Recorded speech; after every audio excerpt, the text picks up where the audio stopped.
Pocket FM. To unlock all the episodes, click the link in bio. Alex arrived back at the university. It was around 11:30 a.m., so he called Debbie and went to the cafeteria to meet her. He ordered some tomato soup, scrambled eggs, a burger, and 2 bowls of fries. "That's far too much." Debbie's eyes widened. For the last 2 days, she had been studying in the library. She had tied her hair into 2 thick braids that hung over her shoulders, making her look very pretty. "Debbie, you are beautiful," Alex said, unable to help himself. Surprised, Debbie lowered her head and smiled shyly. Then she raised her head again and looked at Alex, who was still standing at her with a foolish expression. She mumbled, "You're such a smooth talker." "No, I'm serious," Alex insisted. Debbie's heart melted a little. She raised her hand and lightly punched his shoulder. "Eat your lunch." "Okay." Alex picked up his spoon and started to eat his soup as he stared at Debbie. Watching her simply made him happy. "What's wrong?" he asked with concern, noticing that her happy expression had faded to one of melancholy. He froze with his spoon halfway to his mouth. "I miss my mom," Debbie said, lifting her head to look at him.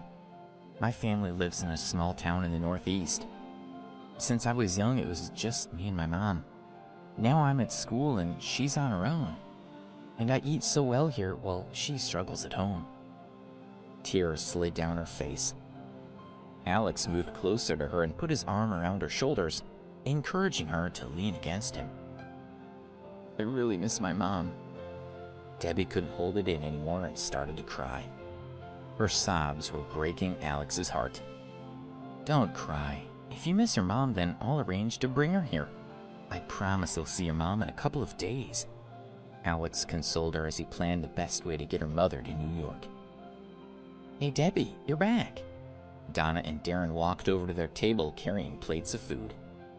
It had been a month since they had seen Alex and Debbie. 2 days ago, they had heard that Billy had been the one who stole Mr. Morgan's money, not Alex. "Debbie, why are you crying?" Donna asked with concern. "It's nothing," Debbie said, straightening up. "I just got something in my eyes." She didn't want to confide in anyone except Alex. "Oh," Donna let it drop. "So, Alex, what exactly does your family do?" Donna and Darren were very curious about Alex. How much property did he own that he could afford to bid $1 million?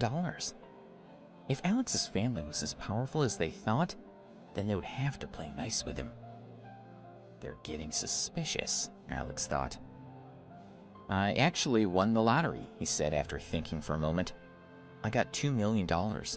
I was quite nervous about having so much money, so I donated most of it and spent the rest on Debbie. The money is already gone." "You won the jackpot?"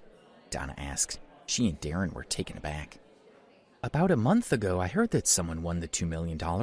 It was even on the news. Was that you?" Donna asked. Alex laughed to himself. "That would be telling," Alex said, tapping the side of his nose. "Wow, I'm speechless." Donna shook her head in disappointment. She had thought that Alex was seriously rich. It's great that Alex isn't rich. Now he's back to his old self, Donna thought. And Debbie is still a loser.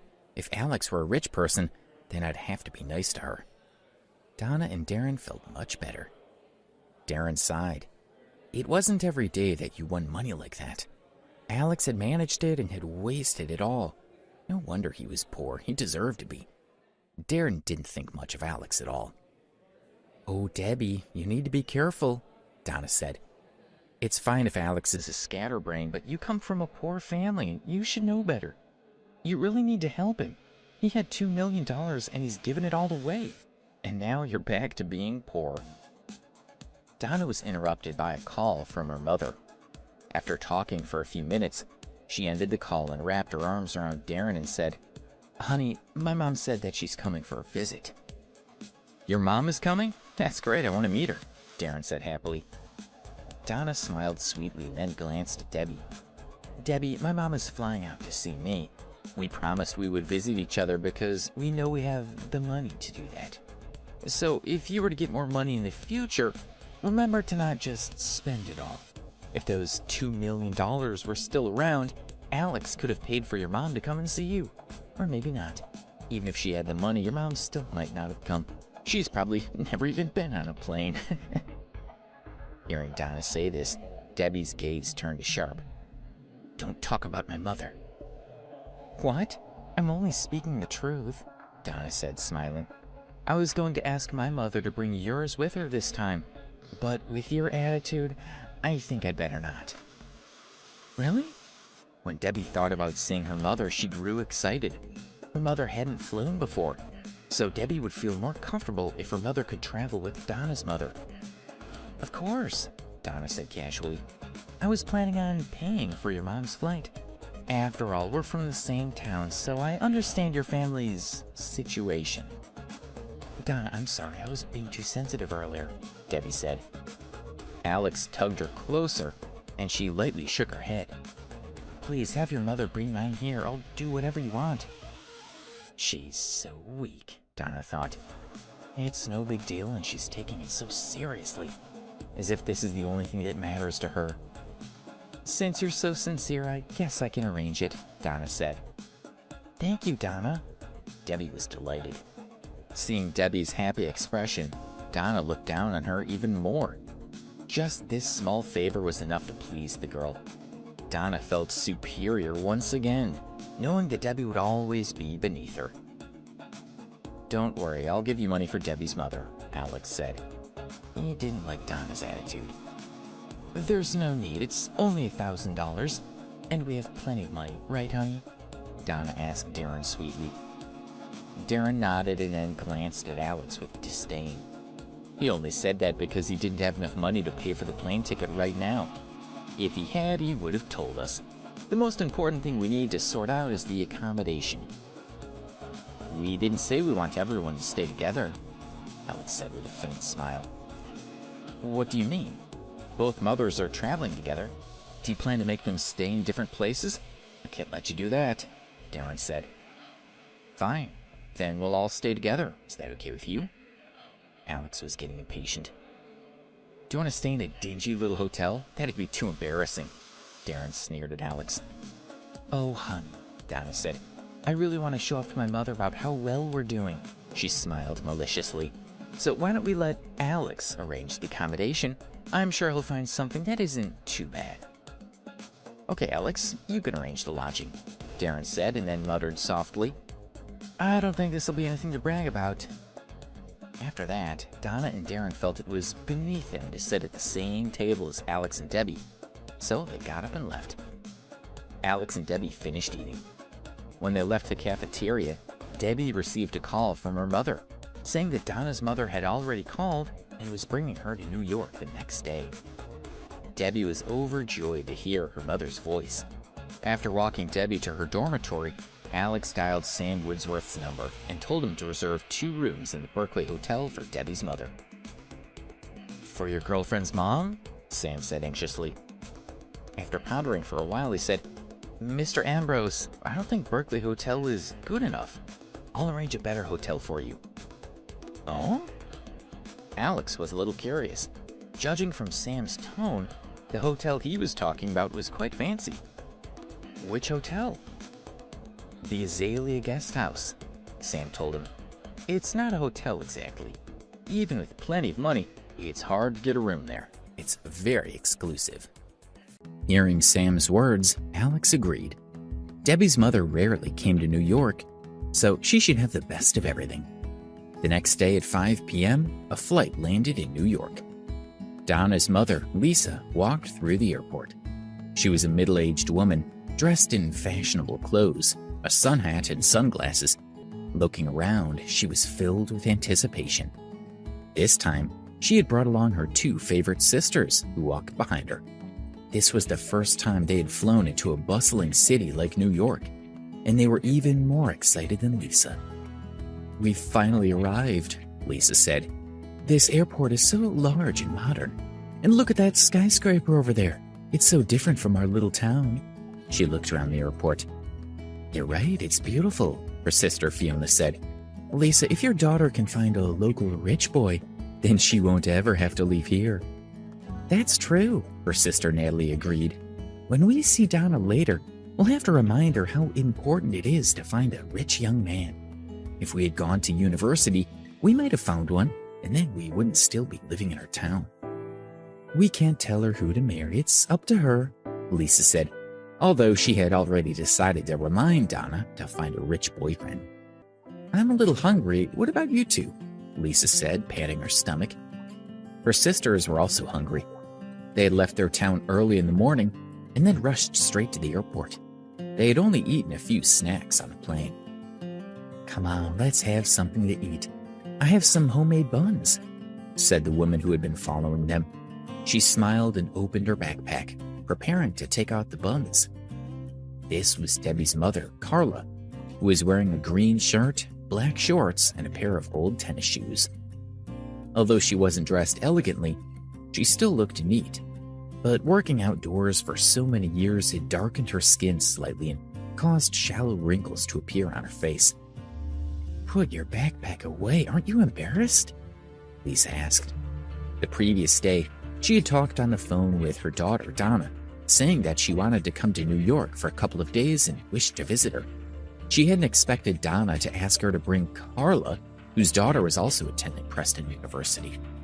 She'd had no choice but to bring Carla along. Of course, she knew her daughter wasn't that kind, so she had no idea why Donna had wanted to help her friend's mother. Quick, put it away, Fiona said to Carla with a frown. Do you want people to know that you're just a simple country woman? Carla closed her backpack and put it back on her shoulders. She was quite confused. Was it that embarrassing to eat buns?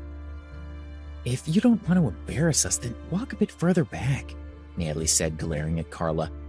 If we walk with you, people might laugh at us. She turned to speak to Lisa. Can't we just leave her behind? We already gave her the money to pay for the plane ticket. She's already taken advantage of your good nature. Lisa glanced contemptuously at Carla through her sunglasses and snorted. I'm afraid not. No matter what, her daughter is still a friend of my daughter's. Let her tag along. We'll just ignore her once we get to where we're going. Lisa and her sisters walked on ahead, chatting together. Carla followed further back, walking by herself. They walked to the main street outside the airport, talking and laughing. They were puzzled when a BMW stopped in front of them. Then, Donna, Debbie, Alex, and Darren got out of the car. Donna, it's you. Lisa looked her daughter over carefully. They were about to greet each other properly, but they were interrupted by other voices. Mom, you really came. I'm so glad to see you. Debbie held her mother's hand. Me too, her mother answered. It's been 2 years, and this is the first time I've come to visit you. I feel so guilty. My beautiful daughter, let me have a good look at you. You're looking well. Debbie and Carla spoke as if no one else was present. But then they noticed everyone staring at them and immediately stopped talking. Sorry for disturbing you, Carla said awkwardly to Lisa. Do you think this is all about your family? Lisa glared at her. Do you have to be so loud? Mom, let me introduce you to someone, Donna said, grinning as she pulled Darren next to her. This is Darren, my boyfriend. Oh. Lisa was stunned for a moment as she took a closer look at Darren. He was handsome and seemed to come from a good family. He made a good first impression. Nice to meet you, Darren said, smiling. She had planned to remind her daughter to find a rich boyfriend, but Donna had already found one. And even better, he was also young and fit, so he was worthy of being with Donna. Who is this young man? Lisa asked when she saw Alex. Oh, him? He's Debbie's boyfriend, Alex, Donna said before Alex could answer. As usual, her expression was one of ridicule. Carla couldn't help but look at Alex. Debbie's family is poor, but they're still from her hometown, Donna explained. That's why I asked you to bring her mother with you. Alex's situation is similar to Debbie's, and he doesn't have much money, so I asked Darren to bring them here. Is that so? Lisa relaxed when she heard her daughter say that Alex's situation was the same as Debbie's. Debbie, let me give you some advice, Lisa said earnestly. You know your family's situation. You're going to university to learn and get a good job, not to find a partner. You're not like my Donna, who could leave university and my family could still find work for her. But you need to keep your feet on the ground and not try reaching for the stars. It's the same for you, Carla, Lisa continued. Debbie is young, but you're old enough to know better. If you continue as you are, then your family is destined to be poor forever. Alex couldn't bear to listen any longer. I can't let this go, he thought. Even though it's not my family, I still have to say something. I can't let her mock Debbie and her mother like that. Just as he was about to speak, Debbie stopped him and shook her head. Watch your temper, young man, Lisa said to him. I was only telling the truth, and I said it for their own good. So what are you unhappy about? Lisa was rich in her town, and no one dared to talk back to her. Even if her words were a little harsh, she's older than you, so have some respect. She shook her head and muttered, College students. Debbie, keep an eye on your boyfriend, Natalie said, squinting at Alex, and see what kind of man he is. If he doesn't learn to behave properly, then get yourself a new boyfriend. In the end, Carla apologized to Lisa. Okay, Darren said to Lisa, you must be hungry after your trip.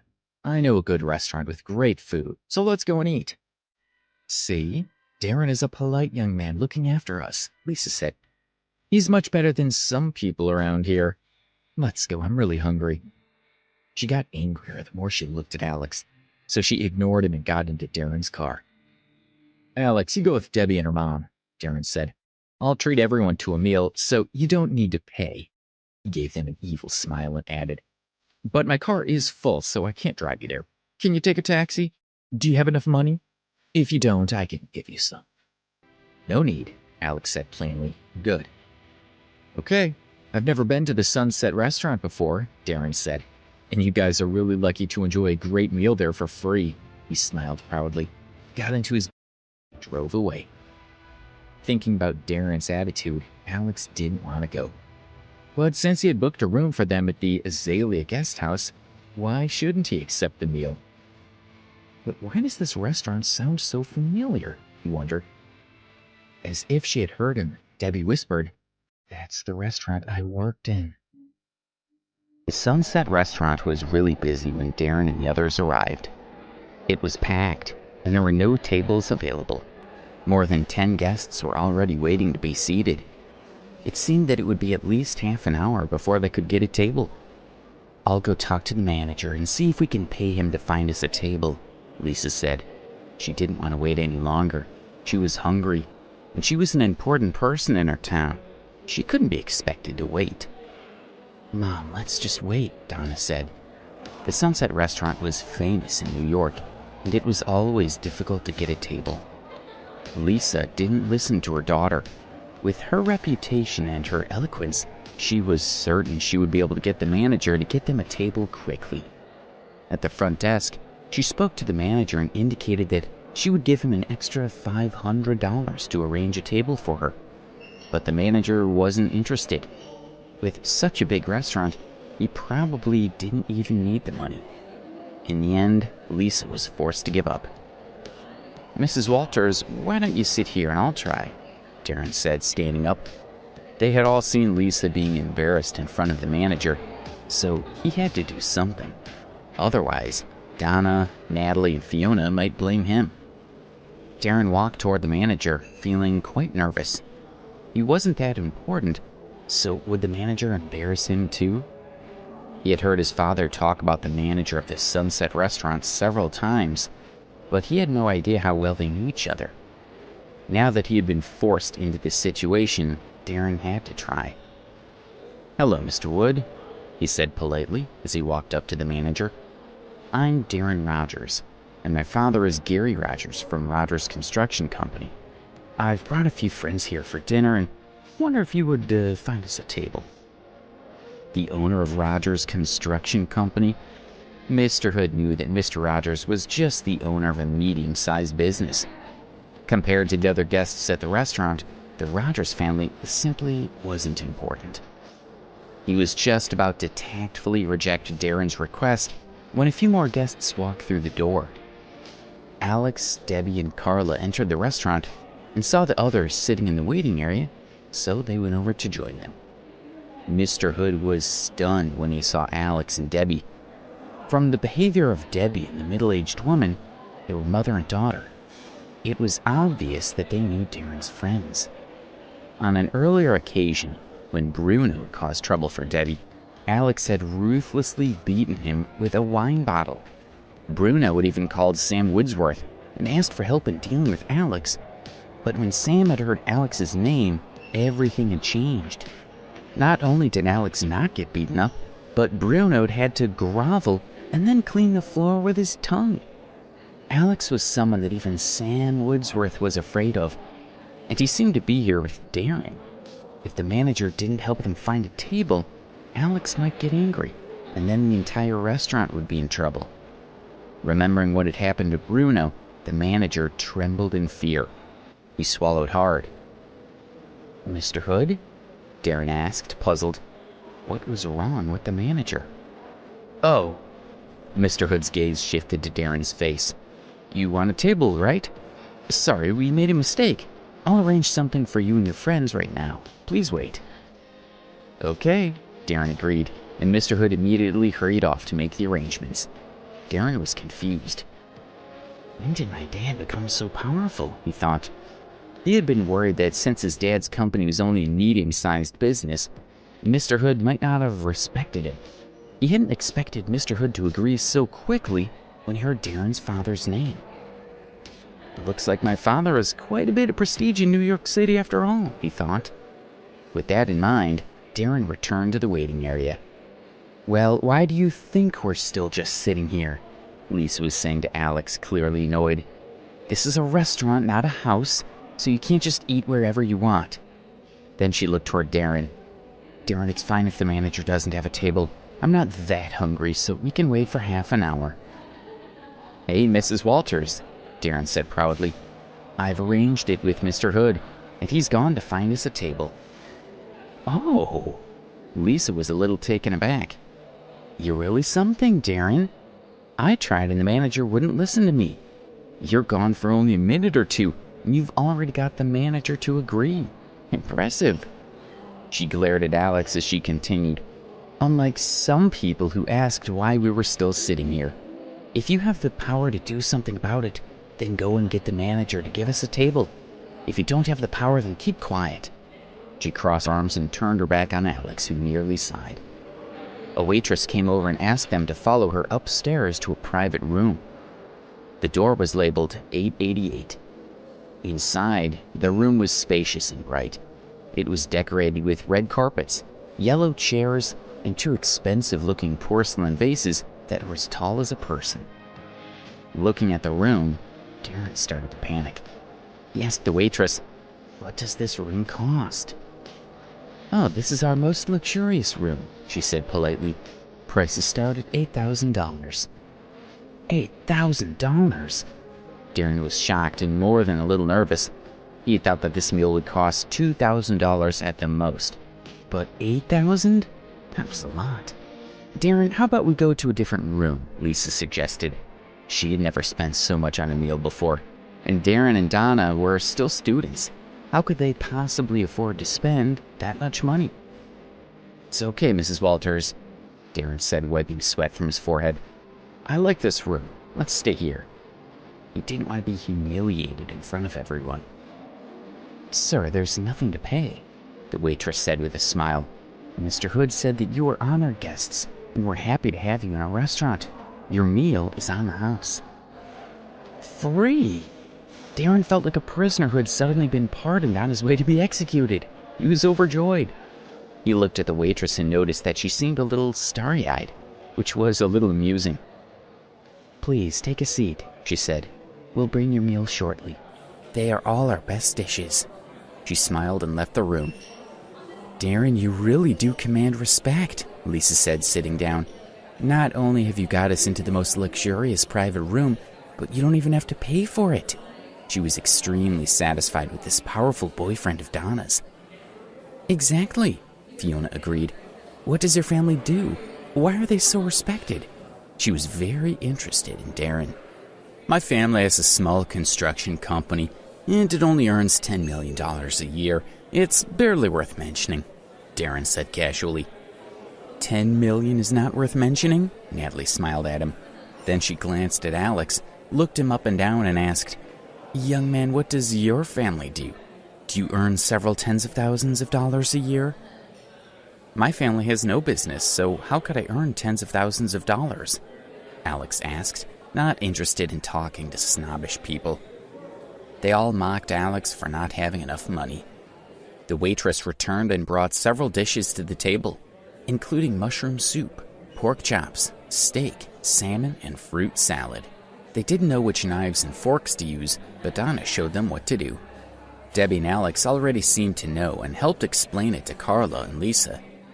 But weren't they just country bumpkins like Carla? How do you two know which knives and forks to use? Lisa asked in disbelief. Have you eaten in places like this before?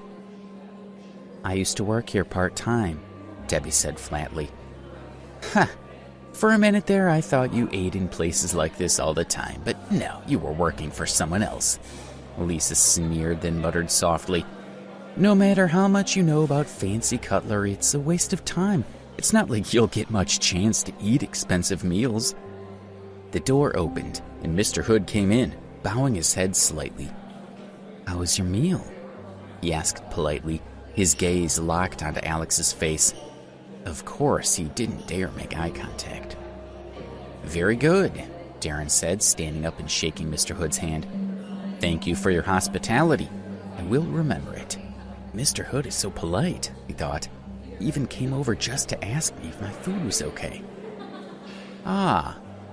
Mr. Hood wanted to speak to Alex, but Darren didn't let go of his hand and was still standing there smiling at him. Since he didn't know how close Darren and Alex were, he couldn't object. He simply smiled amicably. Darren talked for a while, and then he finally let go of the manager. To welcome everyone, I've picked out 2 special bottles of red wine, Mr. Hood told them, gesturing to where a waiter had already brought in the 2 bottles. Smiling, he picked up a bottle. He wanted to place it in front of Alex to show his respect. Mr. Hood, you're too kind, Darren said. How can I accept? He broke off in surprise when he looked at the bottle. Whoa! This is a Louis XIV from 1992. This is really expensive.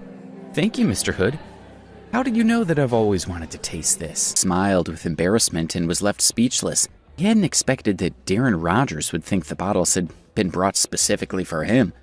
However, there was nothing he could do, as it wouldn't be appropriate for him to argue with Darren over the bottles in front of Alex. Looking at the smiling Darren, Manager Hood became suspicious. What was the relationship between this young man and Alex, he thought. Darren was definitely Alex's subordinate. The manager's level was not high enough for Alex to address him in person, so he was only fit to talk to his subordinate. Thinking of this, Manager Hood's respect for Alex deepened. It's my honor to have everyone come to my restaurant. Let me propose a toast to you all. A drink with Manager Hood. I'll remember his good intentions with all my heart, Darren said with a smile, and then took a drink from his wine glass. Thank you, Manager Hood said, and continued to clink his glass with each of the others. What I need is for Alex to remember me, the manager thought. Manager Hood appeared polite on the surface while he toasted with Donna and her aunts. He had no interest in them. But when he toasted with Alex's girlfriend Debbie and her mother Carla, his smile was sincere. When it was finally Alex's turn to be toasted, Manager Hood bowed even lower. His smile became even more brilliant as he was flattered and honored by Alex's company. It was such a big advantage for Alex to follow me. If I wasn't here, Manager Hood would not treat him like this, Darren thought as he sneered to himself. Manager Hood's attitude also surprised Lisa and the others. That boy Alex is something else. Not only did Darren agree to eat with him, but Manager Hood is treating him with such courtesy, Lisa thought. She felt that the manager was making too much of a sacrifice. But she realized that since Alex was a guest of Darren's, he couldn't possibly ignore them. That also proved how much power Darren had. When it was Lisa's turn for a toast, the manager walked up to her. Hello, Manager Hood. I'm Donna's mother. Ugh, you're so old. And Manager Hood's face revealed a trace of astonishment as he looked awkwardly at Lisa, feeling that this middle-aged woman was too disgusting for him. However, he didn't dare show his feelings in front of Alex. Manager Hood quickly left after drinking with Lisa. After the toast, Manager Hood quickly said a few polite words. "I wonder what else Darren is going to come up with," Lisa said as she and her sisters praised Darren together. "If it wasn't for him, how could they eat at such a nice restaurant?" Lisa snorted coldly as she looked at Alex and the other two whispering to each other as if no one else existed. "Some people only know how to eat and don't even think about who made it possible for them to sit in the most luxurious room, eat the best cuisine. This kind of person is really pitiful," she said in a low voice. Alex raised his head and looked at Lisa unhappily. Debbie pulled at him gently. "It's not that big of a deal. You've got a bad temper. We let you guys eat for free, yet you guys still have the nerve to glare at me," she said. Lisa was not afraid of Alex at all. Forget it. Don't bother with someone like Alex who has no morals," Natalie, one of Donna's aunts, advised her sister. "To be able to make you worry like this, there's no one else like Alex," interrupted Fiona, who is another one of Donna's aunts. Alex only thought that these aunties blew hot air, and he didn't care what they said. Manager Hood wanted to say a few more words to Alex, but Darren had been happily chatting with him for a long time. As they walked out, a large truck stopped at the side door. The restaurant staff were unloading the goods. They paused to look at the fresh fish, beef, seafood, and vegetables. The ingredients in our restaurant are all imported from Europe, Japan, and other countries from around the world. Once the goods arrive at the port, they can be transported to a restaurant within 3 hours. It's definitely the freshest and most delicious food in New York City, Manager Hood said to Alex and the others. "Manager Hood, you are too polite. I just glanced at the truck and you're giving me a detailed introduction to your food. I'll ask my dad to come over to your place to eat next time." Darren smiled and patted him on the shoulder. He always felt that Manager Hood was being polite to him because of his father. "This young fellow is truly narcissistic. I'm telling you about our products, but are you worthy of them? If Alex wasn't here, would you dream of asking me this? With your dad's income level, our restaurant doesn't care about him. Do you think your dad's that awesome?" Hood thought. He respectfully watched Alex and the others walk away.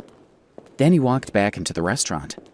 Thinking back to how he had treated Alex, he felt quite pleased with himself. "Alex, didn't you already book a hotel? Where is it? I'll take Donna's aunties over there right now," Darren asked with raised eyebrows. "What? He booked the hotel?" Lisa said in surprise. She glanced at Alex and muttered, "What good hotel could he possibly find? We finally came to New York to have some fun. Will it be good enough to stay there?" "Mom, don't think like that. Alex's hotel booking isn't bad," Donna purposefully said loudly to her mother so that she could criticize Alex even more harshly when she saw the hotel that he had booked. Donna glanced at Alex with a smile. "Alex, what hotel did you book?" she asked. "The Azalea Guest House," Alex said lightly. He didn't want to talk to this family anymore. If it wasn't for his promise yesterday to help them book a hotel, he would have left them behind and taken Debbie and her mother away. "Azalea Guest House?" Donna asked Darren if he knew it, but he shook his head. The most famous hotel in the country was the Azalea Guest House. Because it was not open to ordinary guests, people like Donna and Darren had not heard of it. "What, Donna, haven't you heard about this hotel? Oh my, he must have found a small hotel somewhere. How could we go to such a place? We don't even know if it's safe or not. Let Alex and Debbie go there. They're used to living in that kind of place." Lisa truly felt that the hotel that Alex had found would not be good enough for them. Alex didn't say anything and just smiled. It would be perfect if they didn't go, he thought. "Mom, let's go look. The name doesn't sound so bad," Donna said, trying to persuade her mother. Lisa listened to her daughter's words and decided to take a look at the hotel. After getting into the car, Donna and the others headed toward the Azalea Guest House, according to their map. Alex, Debbie, Carla, and the others got in a taxi and headed toward the hotel as well. In Darren's car, Lisa let Darren first take them for a ride around New York City to see the evening scenery. This made Lisa and her sisters sigh deeply at the beauty of the city. "That hotel is so beautiful." Lisa pointed at the majestic building outside the window and added, "It would be great if we could stay there." By saying this, she was also hinting to Darren that she liked it. Darren glanced out the window. It was the Berkeley Hotel. "That's the Berkeley Hotel, which is one of the most high-end hotels in the city. It's usually occupied by the most opulent people. Even the cheapest room would cost more than $5,000 a night." Darren smiled lightly. How could he not understand what Lisa meant? If it was only Lisa on her own, he would have let her stay at the Berkeley, but she had brought her two sisters. Even if he had a lot of power, he wouldn't be willing to spend 3 times the amount of money. Lisa didn't let her disappointment show. It appeared that there was still quite a gap between Darren and the top families that she had imagined. "Let's go look at the hotel Alex picked out. If it's not good, I'll book a different hotel for you guys."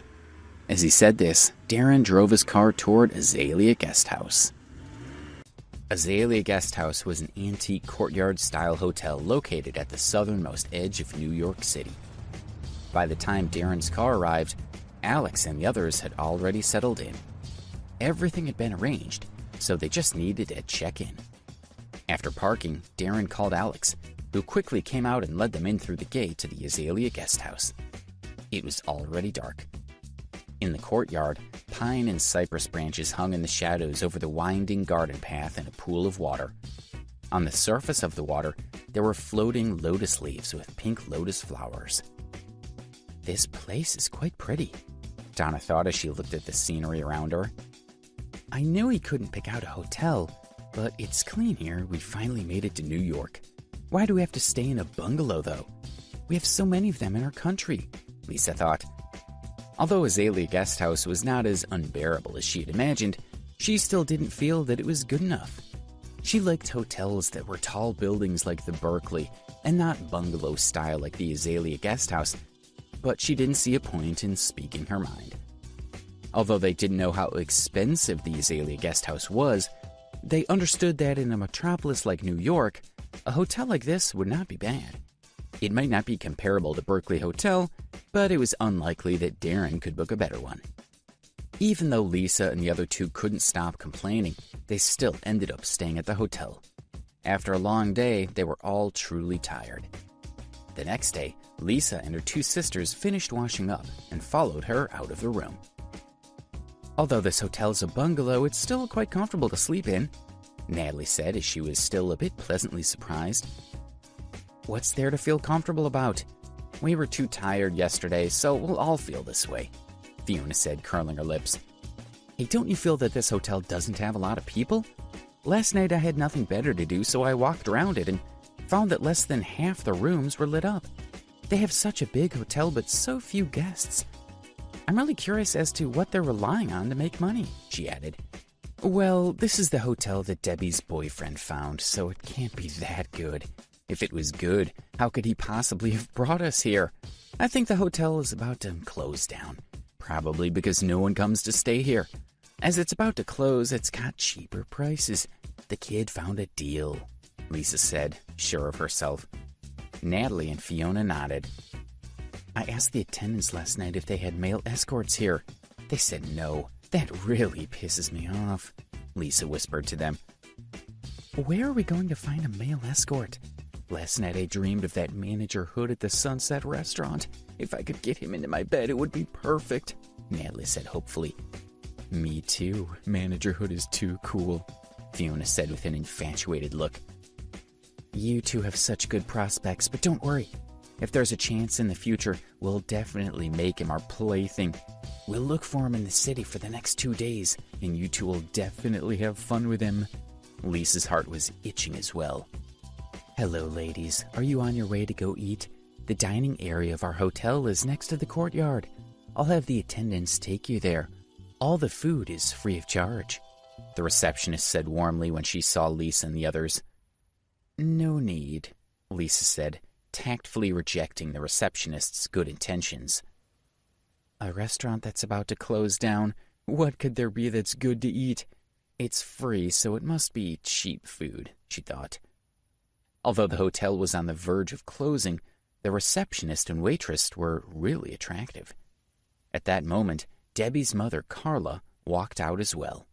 Hello, our hotel offers free food and drinks. It's by the courtyard. I'll have the waiter take you there, the receptionist said as she approached Carla. She had been instructed that this was an important guest that must be treated well. Carla was happy to eat a free meal. The receptionist took her to the courtyard, while Lisa and the other two snickered and walked away. Look at this big garden. There are so few people walking around at such a good hour in the morning. The food and drinks are free, just perfect for lowly people like Carla and her group. Let's go.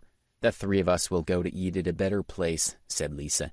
Do you think we'll find toast and eggs? She asked the other two proudly. Let's go look for some, they chimed. That's fine. After we finish eating, let's take a good stroll around the city and see where we can find male escorts. I'll let you two ladies have a good time. The three women laughed as they talked to each other, walking out of the Azalea guest house. A week passed by quickly. Since Lisa and the others looked down on the Azalea guest house, they had not eaten a single meal there. They had indeed heard of a place with male escorts. The three of them had gone twice, which cost them over $6,000. Although Lisa's family had little money, if she spent too much this time, it might arouse her husband's suspicions. So she didn't dare to overuse her bank account. That day, they saw Carla again and noticed that her appearance had improved in the past week. She had become much more spirited. The three of them found it quite strange. Are you going to have breakfast by the courtyard? The food there is delicious, Carla invited them enthusiastically. Forget it. You're used to eating chicken liver and pickles all day at home, but we feel that the smell is too strong, so we're eating somewhere else. Lisa looked at Carla with disdain, then took Natalie and Fiona out of the Azalea guest house. After they finished their meal, they began to stroll around and window shop at the shopping malls in the city. By 11:30, their stomachs were growling. There's a restaurant over there. Let's go eat lunch. Lisa was the richest, so naturally she was the leader of the group of three. They went wherever she wanted to go. As the three of them spoke with each other, they walked toward the nearby restaurant. Lisa had only taken a few steps when she stopped. She saw a woman who looked very familiar. Joanne? She called out hesitantly. When the woman in front of her turned around, Lisa was overjoyed. The woman was indeed Joanne Ludlow. Lisa's family owned a pharmaceutical company, and they were currently discussing a partnership with a private hospital in their area. Joanne was the wife of the hospital's CEO. Negotiations had reached a stalemate, so if she could get Joanne's support, then this partnership would not be a problem. Joanne, it's really you. Lisa quickly walked over to her. I didn't expect you to be in New York too. What a coincidence. It's you, Lisa. Where are you going? Joanne said amiably. Lisa was stuck. She wanted to take advantage of the opportunity to discuss the partnership. Wouldn't it be too cheap if they went to the restaurant she had seen across the street? She came up with an idea and said, We're going to eat. Joanne, you haven't eaten either. Let's go to the Sunset restaurant. The atmosphere there is pretty good. Lisa remembered a big dinner she'd had at Sunset Restaurant on her first day in New York. If I hadn't met Joanne today, I wouldn't have remembered that we ate there, she cursed to herself. Sunset? It's pretty upscale there, and they have such pricey food. I think we should find a place to eat nearby, Joanne said with a smile. She had heard from her New York friends that Sunset was one of the most expensive restaurants in the city. It was not something that ordinary people could afford. Joanne was not confident. This is even better. If I were to treat her to a meal at Sunset Restaurant, she would look up to me. Even if I asked her for help, she would be too embarrassed to refuse, thought Lisa. It's all right, Joanne. Don't worry. It's not easy for us to meet in a different city. I'm treating you to a meal. You can't reject me. Let's go, Lisa said. She hailed a taxi and took them all to Sunset. It's really good here. We ate here recently. As Lisa spoke, she led Joanne into the restaurant. The waiting area was already filled to the brim with more than 10 people in line. Lisa, there's a long wait. Why don't we find another restaurant? Joanne was still a little nervous. In terms of status and wealth, Lisa couldn't even compare to her. And even she was a little scared to come here. She didn't believe that Lisa could afford this place. Hey, Joanne, what are you looking for? Wait a minute, we'll have a seat soon, Lisa said calmly. The last time that they had come here, there hadn't been any free tables, but they had managed to get one. This time she believed she could again solve that problem just by mentioning Darren's name. I'll be right back. Lisa gave Joanne a wink before confidently walking up to the hostess. Where's she going? Joanne asked Fiona. You can't just ask the hostess to find us a seat. Is she going to do that? It's impossible. She thinks this is our city. This is going to be a joke. Joanne was very anxious. If she had known Lisa was so brainless, she wouldn't have come with her. Joanne, don't worry. Other people might not be able to, but Lisa can definitely do it, Fiona confidently said. Her daughter is dating an important man, and the last time we came here for dinner, we relied on him to get us seats. Who is her daughter's boyfriend? Is he very powerful? Joanne asked curiously. His name is Darren. He's terrific. The last time we came here, the manager found a spot for us without a word, and all the food was free. He even offered us a toast with a very exclusive red wine. His attitude is so humble, Natalie said to Joanne.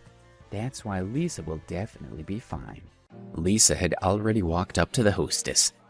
Miss, please arrange a seat for us. My friends and I have been waiting for a few minutes, she said in a very proper tone.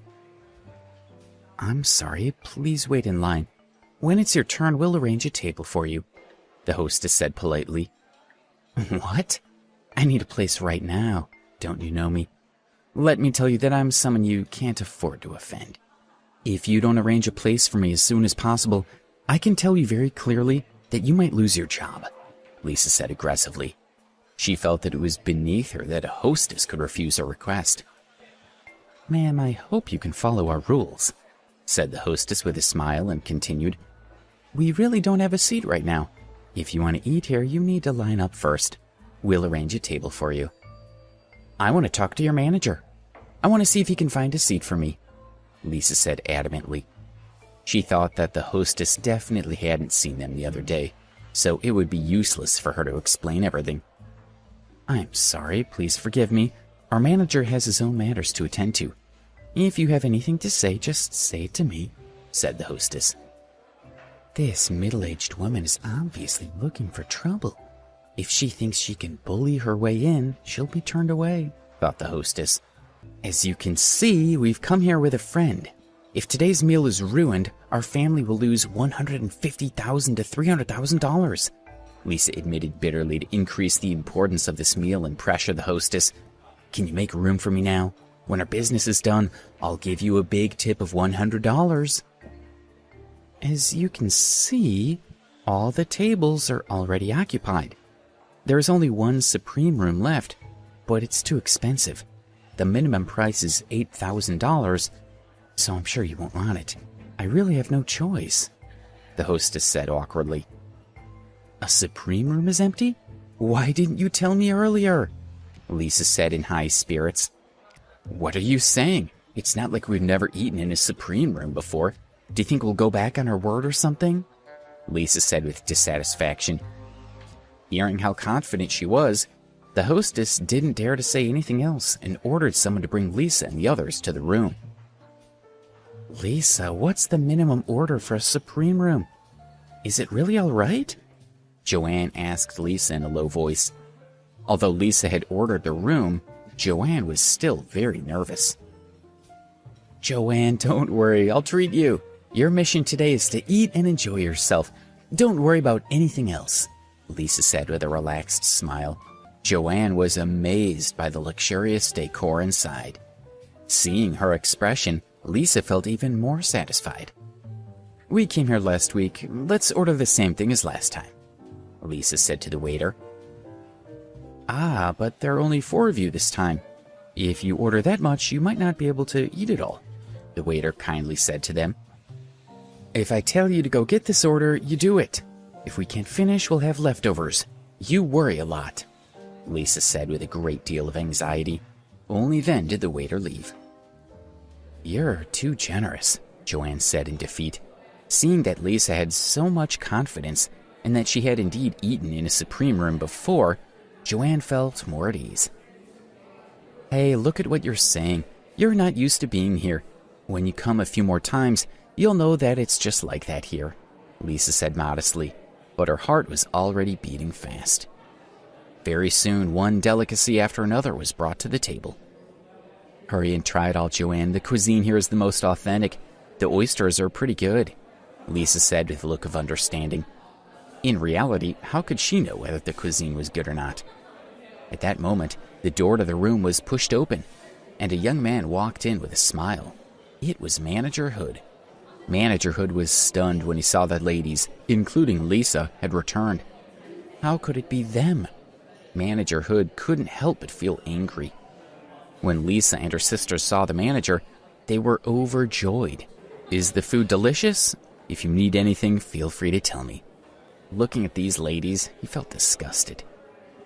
"Manager Hood, wait a minute. The wine isn't very good. Let's have some of that Louis XIV from last time," Lisa said. "Okay, I'll go and get it now," Manager Hood said politely. He turned around and walked out of the room. "This manager is really handsome," Joanne couldn't help but whisper. "Joanne, you like him too. As long as you're sincere, I can make him accompany you for 2 days." "Are you joking? He's such a big manager. Why would he listen to you?" Joanne's heart was quite moved. She felt a little scared, as this was also a test for Lisa. "You won't believe it. I'll let you see if he listens to me or not later on," Lisa said proudly. "By the way, Joanne, if I can really get the manager to accompany you for 2 days, then what about our partnership?" "Oh, sure. My husband listens to me a lot." At this moment, Manager Hood walked in with a bottle of Louis XIV. He opened it and poured some for everyone. He walked up to Lisa and toasted her. Manager Hood said a few polite words and then left. Don't worry, Joanne. I'll definitely get him to accompany you for 2 days," Lisa said, smiling awkwardly. Seeing Joanne's ugly expression, she was embarrassed. She thought it was probably because Darren wasn't there that day, so the manager didn't want them to take advantage of her generosity. Joanne didn't really take this matter to heart. The cuisine there was indeed pretty good, so she ate happily. Lisa walked next to Joanne as they went to leave. When they reached the main entrance, the waiter caught up with them from behind. "I'm sorry, but your bill has not been settled yet. Please settle your bill first before leaving," he said politely as he stood in front of Lisa and the others. Lisa's face turned red. The waiter wanted to settle the bill with her in front of Joanne. Wasn't this deliberately making her lose face? "Are you new? Do I need to spend money here? I'll go back and ask Manager Hood," Lisa said as she felt that there was nothing wrong with what she had done. She almost scared the waiter with her words. Luckily, the manager walked over, asked the waiter something, and then looked at Lisa's calm expression. "Please settle your bill," Manager Hood said with a serious expression. "Lisa, this..." Joanne looked at Lisa with worry. "Didn't you say you didn't need to pay for the meal? What's going on now?" thought Joanne. "Don't worry," Lisa comforted her. No one knew where she found her confidence, but she looked at the manager and said, "Manager Hood, did you forget? Didn't you give us a free meal the last time we came here?" "Yes, but there was a reason for that exemption. I'm sorry, please settle the bill first," he said again while staring at Lisa. As he carefully thought about their last visit, it seemed that Alex had only talked to Debbie and her mother while they ate, and he had ignored everyone else. With his many years of experience in understanding people, Manager Hood was sure that Lisa and her group didn't have much to do with Alex. If it was Debbie and her mother coming to eat that day, Manager Hood would definitely let them leave without paying. But Lisa and the others were just ordinary people, so how could he let them eat in a Supreme room for nothing? "What's the matter with Manager Hood today? Didn't you treat us so well because of Darren the last time?" Lisa thought. Okay, Manager Hood, I didn't expect you to be so unreasonable. I'll phone him right now. What do you want me to say to him? Lisa glared at the manager, took out her phone, and stepped aside to make the call. Just you wait. It's clearly a small matter, yet you insist on getting into trouble. I want to see how you're going to explain it all to him when he comes, Lisa said coldly to the manager after she hung up. Don't worry, Joanne. When he arrives, everything will be sorted out. We just ate at this place. If we make them look bad, they won't be happy. We'll just have to wait and see, Lisa said. Oh, that's good. Joanne's heart calmed down when she saw that Lisa and the others were so undisturbed. But Manager Hood's heart was beating really hard. Could it be that she was calling Alex just now? Did I make a mistake? Is this woman really related to Alex? He thought. He was nervously waiting for this person to arrive. He had made up his mind that if it really was Alex, he would apologize to them. It didn't matter if he lost face, as it was still better than offending Alex. A young man walked in through the door. Lisa hurried over and greeted him. Darren, you're finally here. If you hadn't come, this would have killed me. Darren, do you see that woman? She's a business partner for our family. I lost face badly in front of her just now. If you help me save face, I'll hand her over to you, Lisa whispered into his ear. Darren walked up to Manager Hood. The manager was much more relaxed now. Originally, he was afraid that Lisa would call Alex to come over, but it turned out to be Darren. Manager Hood scolded him in his heart. Last time, Darren had felt good about himself, and it made Manager Hood think that he had been Alex's friend.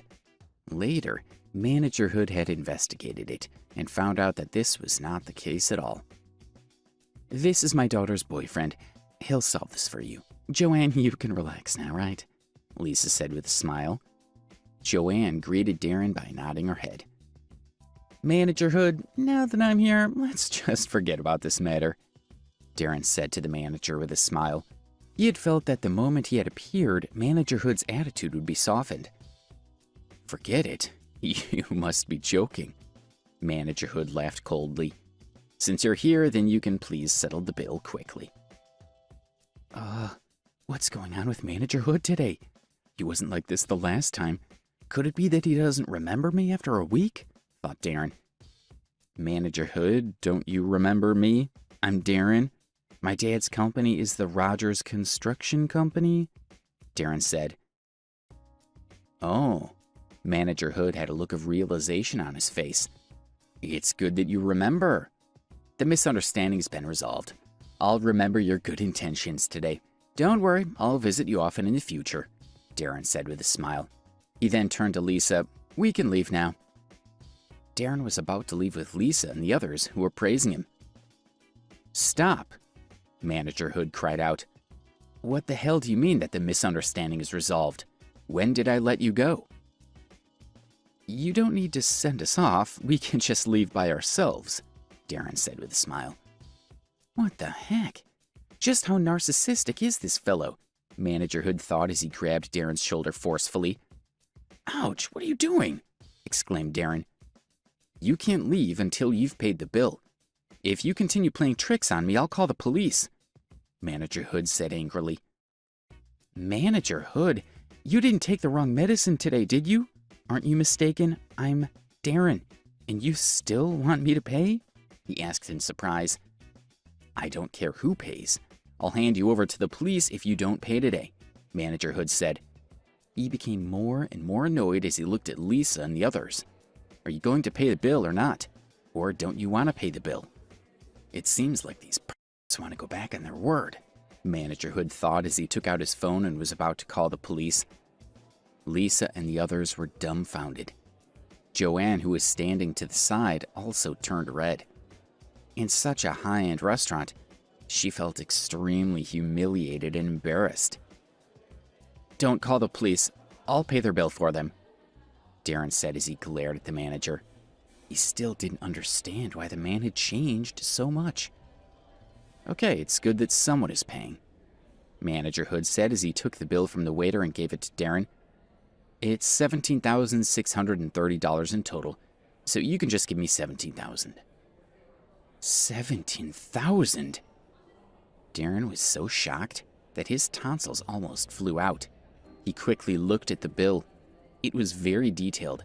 Just one bottle of Louis XIV was worth more than $6,000, so it was not surprising that the bill was so much money. Darren gritted his teeth as he glanced at Lisa and cursed in his heart. You know how to enjoy yourself. You dared to drink red wine worth $6,000. Weren't you afraid of getting death? He thought. Lisa's heart trembled when she heard the price of $17,000. When she saw Joanne glance at her speechlessly, Lisa smiled coyly in embarrassment and said, "Don't worry, I'll settle this matter." Joanne snorted and turned her head away. Lisa walked up to Darren and asked uncertainly, "No problem, right?"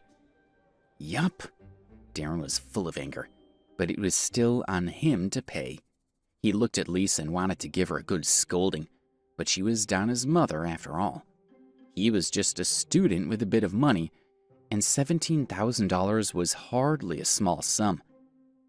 "Sir, all the money you have here on your credit cards, in addition to the cash, is $12,000.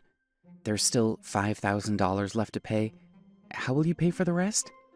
The hostess politely said as she handed all his credit cards back to Darren. "What? My cards only have that much money?" Darren was very surprised as he did not normally pay attention to his balance. With a glance at the hostess's computer, he knew that it was indeed the case. Right now, he didn't dare to ask for money from his family, so he could only cast a pleading gaze at Lisa. She came to New York for fun, so she must have some money with her. "Lisa, there's still about $5,000 left. Why don't you put it on your card?" Darren said quietly, but he wasn't particularly embarrassed. After all, he had already paid most of the bill. To be honest, $5,000 wasn't a huge sum for Lisa.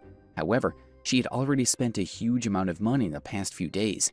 If she spent another $5,000, her husband would definitely suspect that she might have found a male escort. Darren's face turned extremely ugly when she didn't say anything in response. "You dare to order such expensive dishes without money?" he thought. "What about the two aunties?" Darren's eyes shifted toward Fiona and Natalie. "They don't have any money on them either," Lisa said awkwardly. She was worried too, as her gaze locked on at Joanne. Wasn't Joanne the only one who currently had money? The surrounding customers began to make comments. "Hey, how dare you come to Sunset Restaurant without money? You're all crazy," said one. "These country bumpkins are really something. Do they really think that the fancy restaurants in New York are as cheap as those in the countryside?" said another. "Where did they get the courage to eat in a Supreme room? I think they wanted to eat for free from the very beginning," exclaimed another. The customers that were eating nearby all looked at Lisa and the others with a smirk as they whispered to each other. "Joanne, we don't have enough money right now. Look." Lisa walked up to Joanne with a stiff smile. When Joanne heard Lisa asking her for money, the anger in her heart surged. "You really treated me to a good meal," Joanne said with a sneer. Then she snorted and walked up to the hostess. She handed over her credit card and swiped the remaining $5,000. After she was done, Joanne covered her face with her hands and walked quickly toward the door. She felt that it was too embarrassing for her to remain in there. "Joanne, wait for me. Leave me your number and I'll return the money to you," Lisa said loudly. "There's no need." Joanne turned her head and looked at Lisa with a cold smile. "I must be really out of my mind today. That's why I came to eat with you. Goodbye." "Don't be like this. Today was an accident. I'll find another time to meet up with you and we'll talk about the partnership." Lisa was afraid that this would affect their future business dealings. "Partnership? I don't think our hospital needs that kind of luck. You should find someone else to work with instead," Joanne said as she waved her hand to get a taxi, climbed in and left. Hearing Joanne's words, Lisa knew that her family's business had failed. Her heart felt like it was being frozen in an ice house. Fiona and Natalie also blamed themselves. "Don't be too sad. Should I take you back now? Darren looked at Lisa's sad expression and felt that she had deserved it. If she didn't have the money, then she shouldn't have eaten at such an expensive restaurant. Now, her business had failed, and she even made him make a fool of himself in front of so many people. No need. We'll take a taxi back. I still have to thank you for today, Darren, Lisa said dejectedly. She then got to a taxi and went back to the hotel with her sisters. When they arrived at the Azalea guest house, Lisa went to her room to rest. That day her business deal had failed, and she had suffered such a huge humiliation. At 6 o'clock in the evening, Lisa, Fiona, and the others gathered again to go have a meal, but they were no longer in the mood to go out to eat. As they walked past the front desk, the receptionist politely reminded them, "I'm sorry to bother you, but the time of your stay will end tomorrow at noon. Please vacate your rooms before noon." "It's finished?" Lisa discussed the situation with Fiona and Natalie. Although the hotel was a bungalow and not their ideal luxury hotel, it was still quite comfortable, and they still wanted to stay for 2 more days. "Can we stay in the room longer?" Lisa asked. "My apologies, but you can't stay in the room. Please forgive us," the receptionist politely said. "We can't stay in the room? Did I hear that wrong? Why not? Are there any other available rooms in the guest house?" Lisa asked in surprise. "I'm sorry, if you want a new room, then you'll need Mr. Ambrose to get a room for you," the receptionist said with difficulty. "We still need him?" Lisa had no intention of bowing down to Alex. The rules in this hotel are quite odd. No wonder it's going to close soon, she thought. Fine. We'll leave tomorrow. In the worst case, Alex could just find them another hotel in the city. "Are you going to dinner?" Carla walked out and greeted Lisa and the others. "We've had such great meals out these past few days that I can't eat much of anything anymore, so I'll go with you," Lisa said as she followed Carla to the courtyard. "This place is pretty nice." Lisa and her sisters praised the decor. This time they were grateful for all the free food, so they ordered a few dishes without worry. "I didn't expect the food here to be so delicious," Lisa said. She and the others felt that this was the most delectable meal they had ever eaten in New York. It was even more delicious than the one they had eaten at Sunset Restaurant. Their table was filled with expensive delicacies such as abalone and lobster. They felt a little regret that they hadn't eaten at their hotel in the past few days. However, they comforted themselves with the thought that there was still a gap between the meals at their hotel and those at Sunset. After all, Sunset Restaurant's food was imported from various countries and could be transported from the port within 3 hours. Please subscribe to the Pocket FM YouTube channel and press the bell icon for instant notification. Check out our channel for more such exciting shows.